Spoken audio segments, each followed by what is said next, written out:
Bonjour à tous, bonjour à toutes, c'est Raph. Bienvenue dans vos vidéos du week-end. Donc nous allons commencer tout de suite avec le DAX, récapitulation de la semaine. Nos zones ont à nouveau bien réagi et puis analyse pour la semaine prochaine évidemment.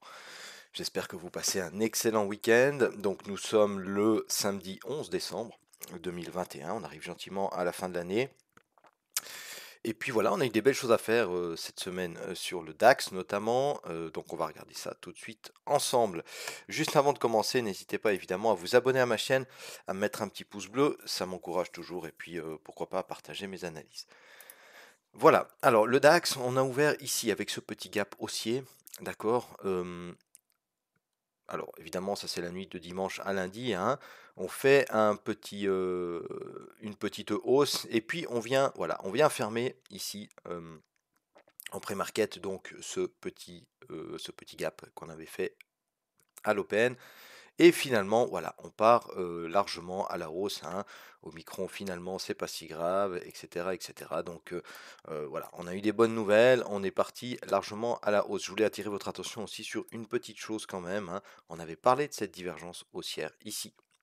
D'accord, on en a parlé le 1er décembre, hein. J'avais mis ça pour ceux qui ont le Discord, je vous montre, hein, j'avais mis ça dans le Discord, voilà, le 1er décembre ici, hein. Il fallait regarder cette divergence ici haussière. Donc je le répète, hein, un petit coup, la divergence haussière, ou baissière d'ailleurs, hein.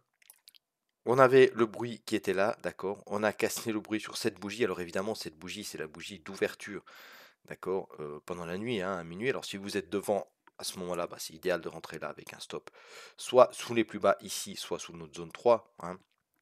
Parce qu'elle était belle, cette div. Pourquoi? Parce qu'elle se passait, elle s'est matérialisée sur une de nos zones, hein. C'est ça qui nous intéresse. Alors ensuite, il fallait être très très patient, hein. Il fallait être très très patient. C'est clair que pour un day trader, eh ben, là, on se fait BE, hein, largement, parce que voilà, quand on arrive dans la zone 2, on est déjà à BE et puis boum, on se fait BE. Mais pour les swingers, d'accord, alors ceux qui sont capables de garder leur position une ou deux semaines, eh bien, avec un stop ici sous les plus bas, vous voyez qu'on atteint évidemment l'objectif, hein. L'objectif d'une div, c'est quoi? Normalement, hein, en théorie en tout cas, le premier TP, ce sont les 50% du dernier mouvement contraire. Donc là, on a un mouvement baissier. On a largement atteint les 50% qu'on vient de venir retester d'ailleurs en fin de semaine, hein. On a bloqué sur les 61,8. On les a cassés en clôture les 61,8, donc on a quand même beaucoup de chances de retracer 100% du mouvement. C'est pour ça que j'ai mis dans le Discord, ceux qui sont en position, vous avez pris une partie de votre TP ici, ou alors tout. Si vous avez tout pris, tant mieux, vous avez fait un beau trade. Mais sinon, conservez une petite partie, hein, 10, 20, 30%, ça c'est selon votre aversion au risque, c'est à vous de voir. Vous êtes évidemment ABE si vous êtes rentré là, ou après il y avait pas mal de pas mal d'autres entrées ici, hein, notamment ici, d'accord, hein. On avait une anglo ici, enfin on avait une bougie mère ici, hein, en 4 heures, d'accord, cassure de la bougie mère, retest, et on part à la hausse, d'accord. Donc si vous êtes rentré par là, vous êtes ABE, conservez-le, ça vaut la peine, on arrive à la fin de l'année, on aura peut-être finalement ce petit rallye haussier, hein, ou pas, à voir, mais je pense que c'est jouable. Personnellement, j'avais pris le trade un peu plus tard, hein, je ne l'avais pas pris ici, je l'avais pris ici à la cassure là, et puis je me suis fait BE parce que j'avais rajouté une position. Si vous avez suivi un peu mes vidéos, vous avez vu tout ça. Et on est venu me BE pour une trentaine de points, hein, puis maintenant on fait mine de repartir. Ma foi, c'est comme ça, on verra bien ce que ça donne. Voilà. Ensuite, alors le reste de la semaine, donc on est venu retester ici, d'accord, le haut de cette bougie mère 4 heures, d'accord, et puis on part à la hausse. Alors notre zone 2, on va effacer ça. Voilà, excusez-moi. Hop, on va remettre notre zone 1. Ok.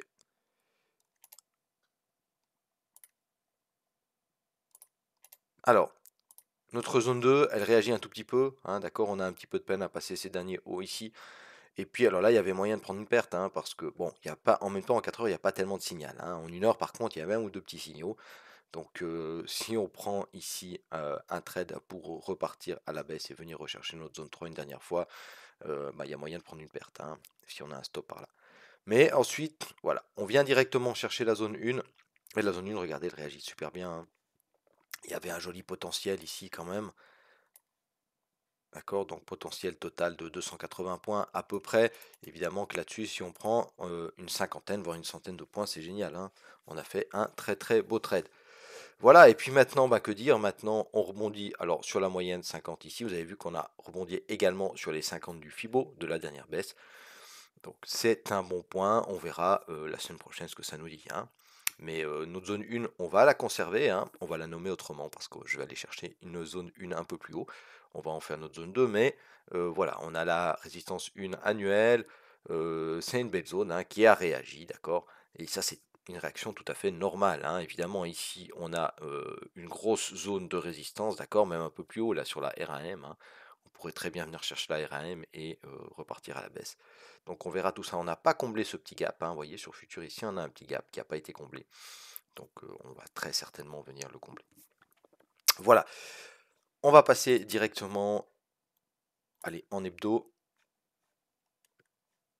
Alors en hebdo, vous voyez qu'on avait, on avait la semaine d'avant qui était très baissière, la semaine dernière où on a eu une petite hésitation, et puis là on repart gentiment à la hausse, hein. Comme on l'a dit et redit plusieurs fois, on a cette superbe zone ici qui tient, qui tient, qui tient depuis plusieurs semaines, plusieurs mois même, hein. C'est vraiment une zone d'achat qui est très très solide, hein. Regardez, à chaque fois qu'on revient dedans, on repart à la hausse. Là encore, on est venu quasiment au point près comme je l'ai dessiné là, hein. C'est pas très précis, j'ai fait ça rapidement.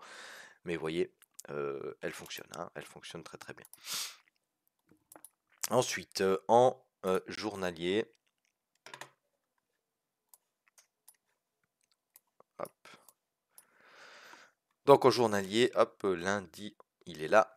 Alors lundi, mardi, on a eu de belles hausses, hein, d'accord. Le marché était très directionnel, hein, on est monté fortement.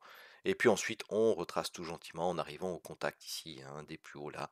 Vous voyez qu'ici, en journalier, cette bougie-là, ici, elle n'a pas de mèche haute, d'accord? Donc on a vendu directement ce niveau-là, hein, au niveau des gros, au niveau des instits, au niveau des, voilà, au niveau des algos, etc.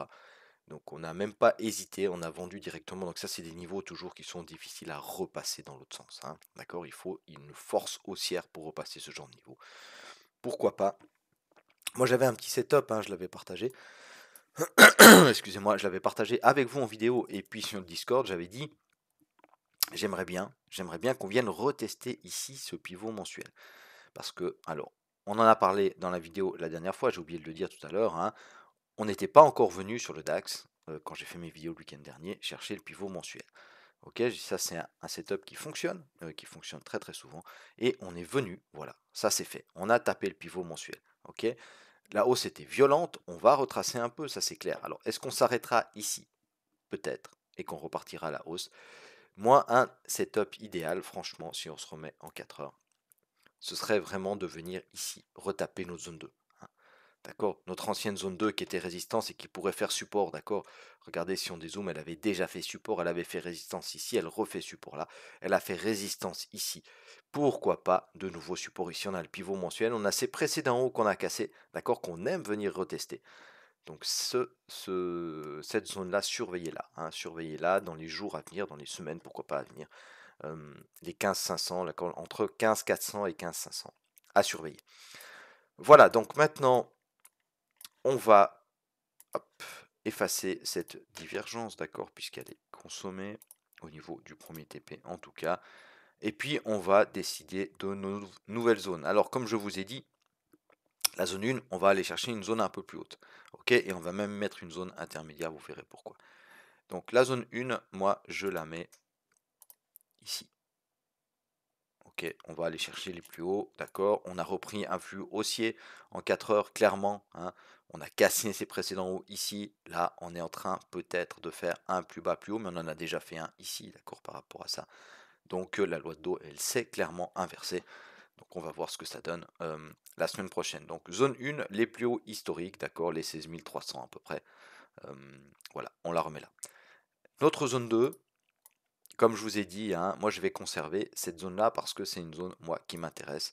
On voit que le prix réagit quand on vient, alors pourquoi pas faire un double top pour repartir chercher cette zone ici, intermédiaire. Et puis notre zone 3, eh bien notre zone 3, on va la mettre ici, tout simplement. D'accord, comme je vous ai dit, c'est un setup qui m'intéresse fortement. Si on revient ici, en plus, on retracerait. Alors après, ça dépend comment on fait son Fibo, hein. Si on fait son Fibo comme ça, Ok, la zone 3 elle est appuyée par quoi? Par les 61,8. On a les 50% pile à l'intérieur et on a les 61,8 de cette belle hausse ici qu'on a eue. D'accord? On a eu quasiment aucune, on a eu une seule bougie rouge, d'accord, c'est celle-ci, sur cette hausse. Donc voilà. Si on retrace 50 ou 61,8, ça peut être très très très intéressant, hein. Alors à surveiller cette zone 3. On va faire une petite zone intermédiaire, d'accord? Parce que ici, on a pour moi une zone qui est intéressante. Alors on va même, pour être un peu plus précis, on va la mettre comme ça. Voilà. Ok? On a ici le départ du mouvement, de ce gros mouvement baissier qui a cassé ses plus bas là. D'accord? On revient chercher la zone, regardez, hein, quasiment au point près, hein, vous voyez, la zone, je l'aurais dessinée, attendez, je vais vous montrer, c'est toujours intéressant ça. D'accord, moi j'aurais dessiné la zone comme ça. D'accord, on vient rechercher la zone, et qu'est-ce qui se passe? On repart fortement à la baisse. Donc quand vous avez des mouvements, excusez-moi, quand vous avez des mouvements comme ça, qui cassent des niveaux, d'accord, qui cassent des niveaux qui sont intéressants, hein, parce qu'ici on avait une belle réaction haussière, donc il faut noter ces zones. Donc maintenant qu'on revient dans ces zones-là, on peut tout à fait, hein, repartir à la baisse. D'accord? Donc on va se faire une petite zone ici. Ok? On inclut celle-ci et celle-ci, d'accord? On a la R1M. Surveillez aussi cette zone-là. Pourquoi pas? Pour une continuation de cette baisse ici. D'accord? Maintenant, ça me plairait moins parce qu'on casserait. Alors, on a déjà cassé en clôture, hein, les 61,8. Donc, comme je vous l'ai dit, moi, là, je reste plutôt quand même haussier. Mais voilà, sur un beau signal, pourquoi pas essayer de venir rechoper la zone 2, voire la zone 3. D'accord? Donc la zone 3, désormais, évidemment, on va en faire un support, hein, d'accord, puisque le prix est au-dessus. La zone 2, c'est une résistance. Pour le moment, la zone intermédiaire, ici, bah, c'est une résistance, hein, c'est une résistance a priori, et on verra ce que ça donne, hein. Si on la casse, on pourrait évidemment venir se réappuyer dessus et puis avoir comme objectif notre zone 1. Ok? Que vous dire encore? Ah oui, je vais vous montrer mes résultats de la semaine. Hop. Voilà, ça c'est ma semaine en cours. Vous avez vu quasiment tous les trades. Juste hier, j'ai pas eu le temps de faire de vidéo. J'ai eu pas mal de choses à faire. Il a pas mal neigé chez moi. Voilà, j'ai dû débayer la neige, hein, bêtement. Donc ça m'a pris beaucoup de temps. J'ai pu trader entre deux, mais franchement, c'était pas bon. J'étais pas concentré. Voilà. J'ai fait ça entre deux en vitesse. Et voilà, j'aurais mieux fait de pas trader, hein. Donc j'ai fait plusieurs scalps, hein. Vous voyez que j'ai cette perte ici et puis après je l'ai remonté tout gentiment avec des scalps. Voilà. Alors ma semaine en cours, c'est ça. Et puis mon mois en cours, hein, je vous l'ai déjà montré l'autre jour. Voilà, il est là. Ok, alors je vous remercie de m'avoir regardé. Pour ceux que ça intéresse, je vais tourner tout de suite la seconde vidéo, donc la vidéo sur le Dow Jones. Soyez prudents la semaine prochaine, on arrive gentiment à la fin de l'année, hein. Si vous avez fait une bonne année, c'est pas le moment de tout flinguer. Donc voilà, tradez safe, baissez peut-être votre levier, hein. On prend des plus petits lots parce qu'on sait qu'on aime trader, qu'on a envie d'être dans le marché. Alors si vraiment vous n'arrivez pas à résister à cette envie, prenez des petits lots et puis comme ça vous avez quand même la satisfaction d'être dans le marché, mais vous prenez pas de risque pour votre portefeuille. Je vous souhaite à tous et à toutes un excellent week-end et puis je me réjouis de vous retrouver au courant de la semaine. Déjà, il y aura une ou deux petites vidéos qui vont sortir, hein, soyez attentifs, activez votre petite cloche des notifications. Et puis sinon, pour les autres, ceux qui regardent les analyses, eh bien, je vous retrouve avec grand plaisir le week-end prochain. Mais je vous remercie de m'avoir regardé, bye bye.